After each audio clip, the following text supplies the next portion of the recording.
The ice storm hits Tuesday night, and by Thursday, the chest freezer in your garage is dripping onto the concrete, and the well pump hasn't turned over since Wednesday. So, you haul out the new power station you paid $2,000 for, plug in the well pump, and the screen flashes overload before the pump even finishes starting. 5 stars and a 30-day guarantee. At least that's what the listing promised. You've seen the claim that millions of Americans are sending these units back this year. Nobody publishes a return rate for power stations, and I won't invent one for you. What is on the record is that Americans returned $890 billion of merchandise in 2024, and about 1 in 10 electronics purchases get sent back. I wired houses and installed backup power for 35 years, and I got the 2 in the morning calls when the expensive systems quit. 12 reasons these end up on a freight pallet, the popular unit I'd send back myself, and the 2 I'd keep in my own garage. But this doesn't start with a return label on a cardboard box. It starts with a spec sheet. Electronics sit near the bottom of the return pile, around 10 to 11%, and nobody breaks out portable power stations as their own line. Not the analysts, not Amazon, not the manufacturers. What the brands do is quieter. EcoFlow, spelled EE Coach Flow, runs a refurbished storefront and says the stock comes from customer returns. UPAs says the same and mentions buyers who bought the wrong size. You don't build a resale channel for a product nobody sends back, so millions is the wrong word. Enough come home in the carton that the brands built a business on it, and the reasons repeat like clockwork. Number 12. The refrigerator that eats the whole battery. A top freezer refrigerator in a warm garage pulls around 1,200 watt-hours over a day. Not watts, watt-hours, the energy it burns. So a 1,000 watt-hour unit, the kind that sells for $400 to $600 and shows up in every gift guide, cannot cover one day of just the refrigerator. The listing showed a family camping with a laptop and a string of lights. It never showed a chest freezer in a 3-day ice storm. Number 11. Running watts and starting watts are 2 different numbers. Every motor in your house pulls far more current for the first second or 2 than once it's spinning. A half-horsepower submersible well pump runs at roughly 1,000 watts and demands 2,000 to 3,000 to start. A 3-ton central air compressor on the pad outside pulls 2,400 to 3,000 watts running and 6,000 to 9,000 watts for the 2 or 3 seconds it takes to start. So a homeowner reads 1,000 watts on the front of the box, does the math on a 900-watt well pump, and figures he's fine. He isn't. The inverter sees the inrush, protects itself, and shuts down. That decision seemed small when he clicked by. It wasn't. Number 10. The 240-volt wall. Your well pump, your water heater, your central air, and most electric dryers are 240-volt loads, and a 120-volt output cannot run them at any capacity, not slower, not at all. The EcoFlow Delta Pro 3, 4,906 watt-hours and 3,600 watts continuous, is a fine machine, but split phase takes 2 of them, plus a panel to tie them together. The Bluetti AC 500 does 5,000 watts continuous and 10,000 watts surge, also through a hub. The Anker Solix F 3800 is one of the few giving you 120 and 240 out of a single box, 6,000 watts continuous and 9,000 watts surge, enough to start most residential well pumps. Pay attention to this next detail because it explains most of the returns in this category. A buyer who needs a well pump and buys a 120-volt unit finds out during the outage that he has no solution at all. Number 9. The hardware you buy after the hardware. Say you bought a unit that carries the load, and now you want it feeding the house instead of extension cords across the kitchen floor.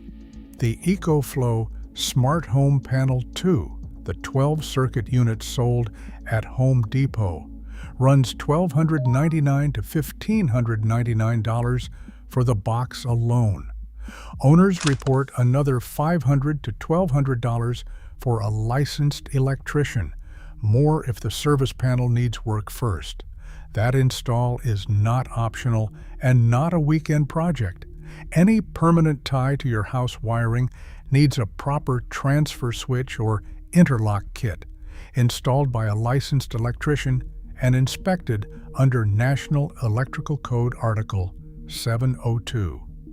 Backfeeding a panel without one pushes voltage onto the utility line and can kill the lineman, restoring your power. Hire the pro, follow your local code, let him pull the permit. So the $2,000 battery becomes a $4,000 project, discovered after the carton is open. Number 8. Solar input on the label versus solar input in your yard.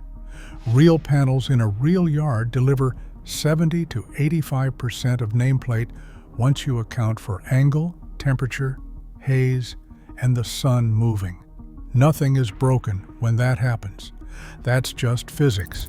An EcoFlow 400-watt portable panel costs about $599 and gives 340 to 390 watts in good sun. One panel refills a 3,600 watt-hour unit in roughly 9 hours of solid sunlight. I mean, think about that for a second. The panels are what turn a battery into something that lasts past day one, and they're the part almost nobody budgets for. Number 7.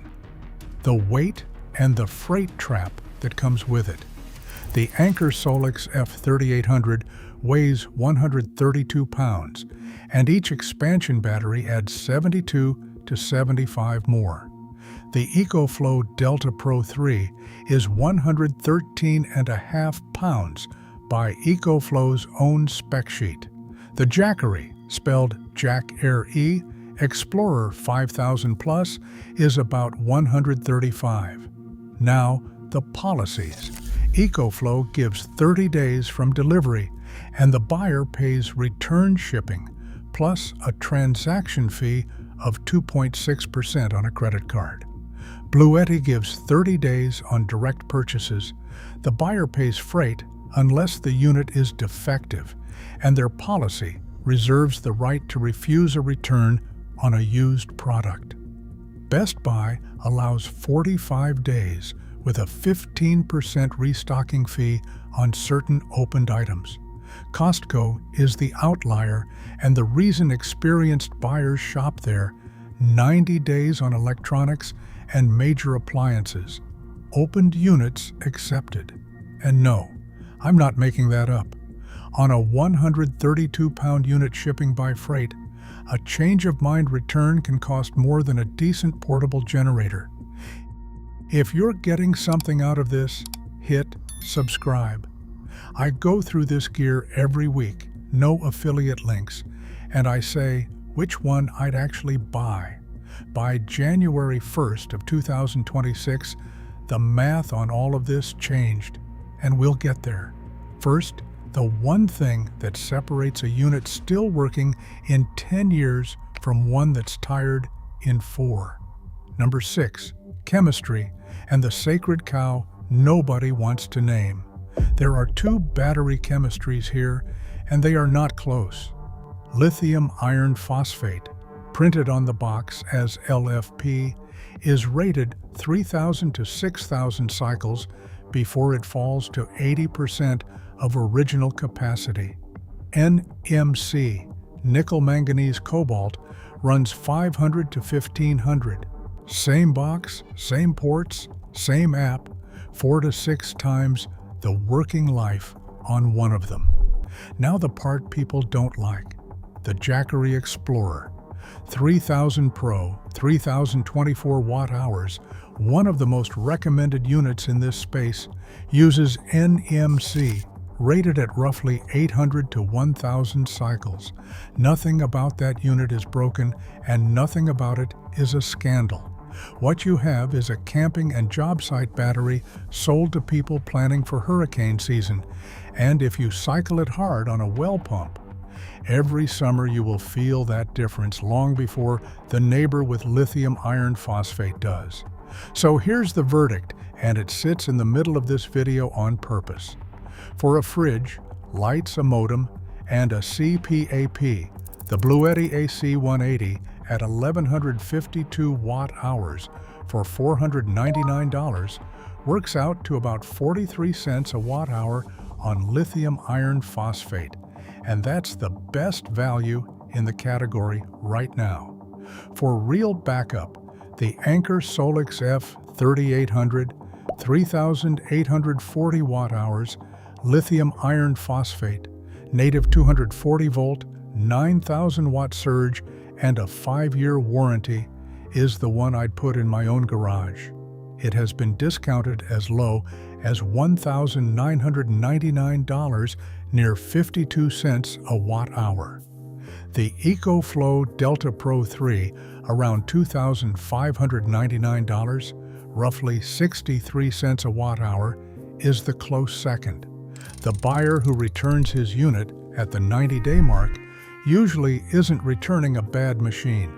He's returning the wrong chemistry for the job he bought it for. For a while, the unit seems fine. It sits in the basement, charged, waiting. That doesn't last. Number 5. Cold and the slow drain nobody warned you about. Lithium cells must never be charged below freezing. 32 degrees Fahrenheit is the hard line, and charging below it causes plating inside the cell that permanently steals capacity for the rest of that battery's life. Any decent battery management system blocks charging when it's that cold, which is why a man in Minnesota hooks up his panels in January and gets nothing. Then there's standby drain, a unit left with the AC output on runs its own inverter around the clock and empties itself over weeks. The most common outage story I hear is a homeowner pulling his power station out of the closet during a storm and finding it at 11%. Nothing had failed. The output switch had been left on since August. Number 4. Transfer time and the loads you cannot get wrong. The EcoFlow Smart Home Panel 2 is rated at 20 milliseconds to switch over, fast enough for a desktop computer, your networking gear, or a CPAP machine. A standard automatic transfer switch on a standby generator takes 1 to 30 seconds, fine for a furnace and not fine for a desktop mid-file save. Backup mode is used loosely here, so confirm the transfer time on your exact model before you buy. If there's medical equipment in the house, size it with a clear head. A CPAP without a humidifier draws 30 to 60 watts, so a 1,000 watt-hour unit runs one for a couple of nights. Switch the heated humidifier on, and you're at 90 to 110, and that same battery gives you one night. A home oxygen concentrator is a different animal, roughly 300 to 600 watts continuous, which means a 1,000 watt-hour unit buys 2 or 3 hours. Check the label on the machine and talk to your equipment supplier. That is not a spec to guess at. Number 3. The warranty runs out long before the battery does. Anker covers its flagship lithium iron phosphate units for 5 years. Jackery is 3 years standard with 5 on registered Pro and Plus models. EcoFlow runs 2 to 3. Bluetti ranges from 2 years to 6, depending on the model, so 2 units on the same shelf can carry very different coverage. Line that up against a pack rated for 3,000 cycles, a decade of real use for most homeowners. The failures in year 6 or 7 land entirely on you. And if the warranty gap were the only problem, most homeowners could live with it. But one preparedness retailer wrote publicly that after 18 months of tracking returns and support calls, they stopped stocking 2 of the biggest names here. That's one retailer's experience, and I'll label it as exactly that. It lines up with what owners report, firmware bugs, and long waits on freight replacements. Bluetti has already discontinued the AC200L, and when a model goes away, so does its accessory support. Number 2, the tax credit that expired and the tariff that landed. The Section 25D residential clean energy credit, the 30% one everybody counted on, was terminated by the One Big Beautiful Bill Act signed July 4, 2025. Internal Revenue Service Fact Sheet 2025-05 spells it out. The credit does not apply to expenditures made after December 31, 2025, and the law treats the expense as made when the installation is completed. A deposit didn't save it. That credit covered installed property, solar arrays, and battery storage with a 3 kilowatt-hour minimum. Portable power stations essentially never qualified. So the buyer counting on 30% back is now looking at a unit that costs 30% more than he planned. Then the tariff. The Office of the United States Trade Representative raised the Section 301 tariff on Chinese non-electric vehicle lithium-ion batteries from 7.5% to 25% for goods imported on or after January 1, 2026. The New York Federal Reserve reported China supplied about 70% of United States lithium-ion battery imports by value in 2024. I won't quote a price increase on a specific model because I haven't seen a figure I'd stand behind. You don't need one. When 70% of the supply takes a 17.5-point tariff increase on the same morning, the shelf price moves. Number 1, the recalls. Everyone is mixing up. In 2025, Anker ran 2 enormous recalls. On June 12th, about 1,158,000 PowerCore 10,000 units tied to 19 incident reports. Then, on September 18th, 5 more models, roughly 481,000 units, tied to 33 fire and explosion reports. Those are pocket power banks, the little bricks you charge a phone from. Every time somebody in a comment section says, Anker recalled the F3800, that's where it comes from. No such recall exists. The real power station recalls are smaller, and almost nobody talks about them. On October 9, 2025, the Consumer Product Safety Commission recalled the EcoFlow Delta Max 2000 model EFD310, about 25,000 units with serial numbers beginning DA.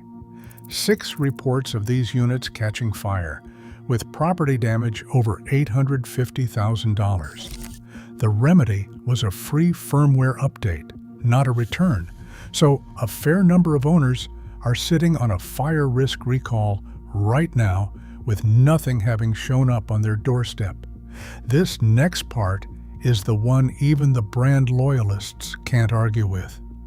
On August 29, 2024, the Halo 1000 portable power station was recalled, roughly 5,700 units, after a 79-year-old man in Bradenton, Florida, died of smoke inhalation in a fire connected to one. What has not been recalled is worth saying just as clearly. Nothing on the Anker Solix F3800, the EcoFlow Delta Pro 3, the Bluetti AC500, or the Jackery Explorer 3000 Pro. The flagships are clean, and the units people do send back go straight into the refurbished section of the same brand's website at a discount with a shorter warranty. Now, the part I actually get asked about: what to do instead. If your list is the refrigerator, the freezer, lights, the modem, and a CPAP, a lithium iron phosphate unit around 1 to 2,000 watt-hours is the right tool, and it runs silently in a hallway with no fuel and no fumes. The Bluetti AC180 is the value leader there. If your list includes the well pump, the furnace, and any 240-volt load, you have two honest options. One is the Anker Solix F3800, native 240-volt, 5-year warranty, roughly $2,000 discounted. The other is the one the battery crowd doesn't want to hear: a Champion 2,400-watt dual-fuel inverter generator, puts out 1,800 running watts and runs 34 hours on a 20-pound propane tank at 53 decibels, quiet enough to talk next to. Step up to the Champion Tri-Fuel at 9,000 starting watts and 7,250 running watts with a 240-volt L1430 outlet, and you can start a well pump, run a furnace, and keep 2 refrigerators cold for about 14 hours at a quarter load on 1 tank. It weighs 156 pounds and carries a 3-year warranty. A battery that capable does not exist under $4,000. And the whole home quote everybody fears? A Generac Guardian 22 kilowatt standby generator on a concrete pad beside the house runs $11,000 to $14,000, installed in 2026, with installation eating half the project. That's the quote sitting on your kitchen table, and for some houses, it's the right answer. 2 rules on the fuel side. Any fuel-burning generator runs outdoors only, away from windows and doors, and never in a garage, because carbon monoxide is odorless, and it kills people every storm season. And whatever connects to the house goes through a proper transfer switch or interlock installed by a licensed electrician under local code. No amount of money saved is worth breaking either one. So back to that chest freezer dripping onto the garage floor. Nearly every return in this category traces back to a load list nobody wrote down. So write it down. Get the starting watts for every motor on it, decide whether any of it is 240 volt, and buy from that number instead of the one on the front of the carton. Do that, and you won't be the one printing a freight label on day 28. Short version. The Bluetti AC180 for basic outage coverage, the Anker Solix F3800 if you've got a well pump, and a Champion dual fuel generator if you'd rather buy fuel than kilowatt hours.